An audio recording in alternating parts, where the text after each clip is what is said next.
lindungan dan kesehatan yang diberikan kepada kita semua sehingga bisa hadir di acara peresmian program infrastruktur.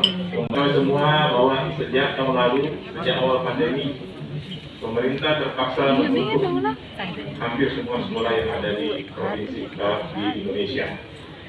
Dan ini menjadi masalah besar, ya, karena masalah dari hambatan yang dialami oleh anak-anak kita dan keluarga, kesenjangan ekonomi, dampak ekonomi dari pandemi, kesenjangan teknologi, sehingga proses pembelajaran jarak jauh, kita harus akui bahwa kita tidak siap untuk melaksanakan proses pembelajaran jarak jauh.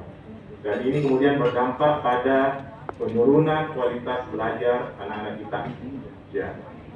Proses tumbuh kembang kognitif. Kita berikan tepuk tangan yang meriah. Belajar yang dilaksanakan oleh Satgas didampingi Ketua DPRD Provinsi Sulawesi Selatan, Wali Kota Makassar, Kepala Kantor Konsulat Jepang, Dan juga tentunya jadi kunjungan kami ke Makassar, ke Bone, kami melihat banyak perubahan, banyak kesiapan yang dilakukan oleh pemerintah daerah, koordinasi lintas sektor, dinas pendidikan, dinas kesehatan juga sangat jelas kelihatan ya mempersiapkan mana perubahan-perubahan di sekolah dipersiapkan.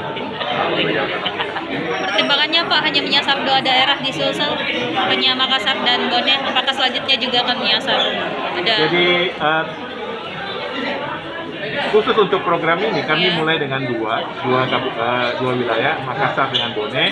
Tapi proses replikasi juga pada saat bersamaan juga berjalan. Tadi sudah dijelaskan bahwa di bawah payung kebijakan Peraturan Gubernur 71 2020 sudah ada 12 kabupaten kota dengan dana sendiri membiayai untuk program penanganan anak tidak sekolah.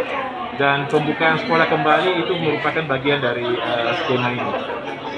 Jadi bergulir dan kami harapkan bahwa nanti sambil berjalan semua kabupaten kota bisa merujuk pada Bone dan Makassar sebagai contoh pelaksanaan protokol kesehatan dan juga untuk bagaimana pengembangan sistem kurikulum pendidikan memungkinkan bahwa PTM yang saat ini masih dilakukan terbatas waktu, terbatas hari, bisa dipastikan mutunya.